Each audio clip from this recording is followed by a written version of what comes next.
Salam sejahtera saya ucapkan. Saya Maria Goreta Kupang, anak Lungai, pelajar daripada Open University Malaysia Bintulu Learning Center yang mengambil jurusan Diploma Pendidikan Awal Kanak-kanak. Hari ini saya ingin membentangkan tugasan saya tentang watak utama yang mempunyai masalah ketidakupayaan yang dimilikinya. Sebelum saya memulakan perbentangan, saya akan bercerita sedikit mengenai Helen Keller, iaitu watak utama. Helen Keller adalah seorang kanak-kanak berusia dalam lingkungan 5 tahun yang mempunyai ketidakupayaan di dalam dirinya.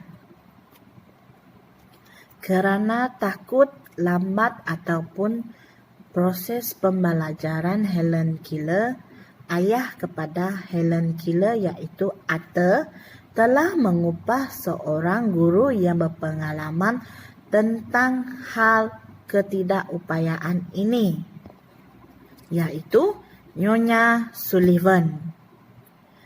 Nyonya Sullivan telah menetap selama 2 minggu untuk menguruskan Helen Keller yang mengalami proses pembelajaran yang lambat. Berbagai cara Nyonya Sullivan telah membuahkan hasil. Pada akhir cerita, Helen Keller iaitu watak utama mengenal sedikit demi sedikit apa yang berada di sekeliling ataupun persekitarannya masa itu. Maka ada beberapa ketidakupayaan yang dimiliki oleh Helen Keller. Salah satunya adalah kecacatan penglihatan. Baiklah, itu saja yang diceritakan mengenai Helen Keller. Sekarang kita memulakan pembentangan tugas. Seperti mana yang kita tahu, ada beberapa ketidakupayaan yang dimiliki oleh Helen Keller. Salah satunya adalah kecacatan penglihatan. Gangguan penglihatan boleh berada pada tahap rendah kepada tahap buta. Maksudnya tahap rendah adalah agak kabur sedikit, tetapi tahap buta memang langsung tidak nampak. Kecacatan penglihatan di kalangan kanak-kanak berumur antara 7 hingga 15 tahun. Gangguan itu berlaku kepada kornea, kanta, gelamaca, retena dan saraf optik yang boleh menyebabkan kecacatan penglihatan.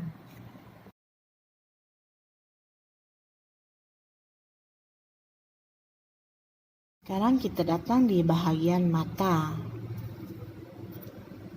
Sclera, choroid, iris, lensa, pupil, cornea, aqueous humor, vitreous humor,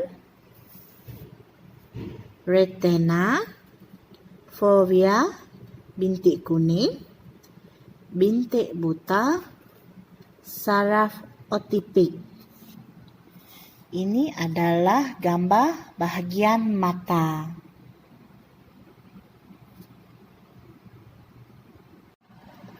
Bilakah seseorang itu dikatakan mengalami kecacatan penglihatan? Tahap penglihatan kurang daripada 10 darjah pada kedua-dua mata.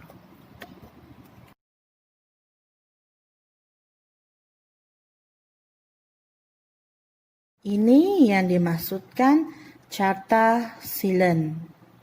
Ibu bapa boleh membawa kanak-kanak pergi ke kedai cermin mata untuk menguji tahap mata anak-anak mereka.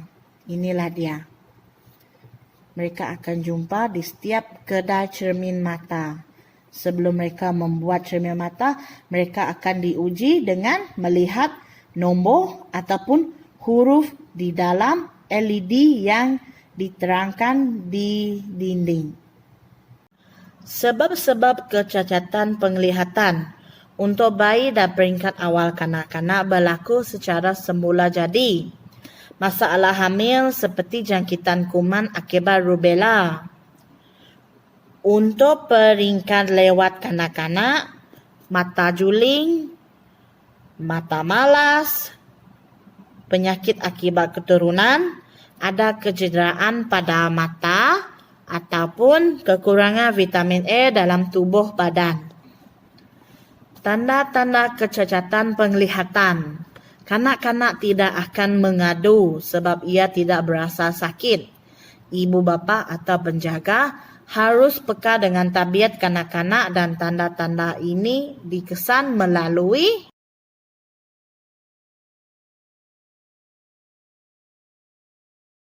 yaitu teleng. Ini dipanggil teleng. Dalam arti kata lain, nama dia adalah shorten neck muscle. Shorten neck muscle. Dalam bahasa Melayu ia dipanggil teleng. Yang ini dipanggil juling. Juling. Yang ini dipanggil juling. Gemar menonton gadget. Ini adalah salah satunya. Gemar menonton gadget jarak dekat. Sering menggosok mata pun salah satu tandanya. Sering menggosok mata. Tengok.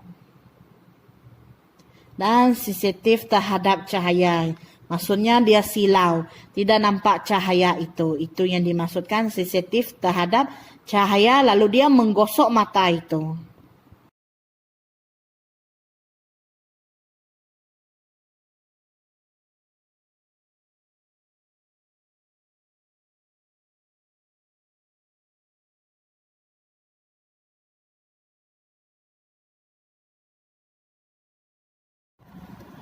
Bolehkah kecacatan penglihatan dicegah? Saya cakap tidak boleh pun, tidak pasti. Tetapi bagi mengurangkan kemungkinan mendapat kecacatan penglihatan, kita boleh mengamalkan cara hidup sehat ataupun elakkan kecederaan pada mata. Habis tentang pembentangan kecacatan penglihatan, sekarang kita pergi ke pembentangan yang seterusnya, yaitu kecacatan pendengaran. Terdapat 3 jenis kecacatan penglihatan, yaitu konduktif, gangguan aliran bunyi. Masalah ini adalah berpunca daripada bahagian tengah dan luar telinga, memberi kesan kepada gelombang bunyi. Kedua, sensory neural, saraf deria, bahagian dalam atau saraf auditory. Bunyi diterima berubah kerana menggunakan alat pendengaran. Yang terakhir, mix, maksudnya gabungan. Kombinasi daripada konduktif dan sensory neural.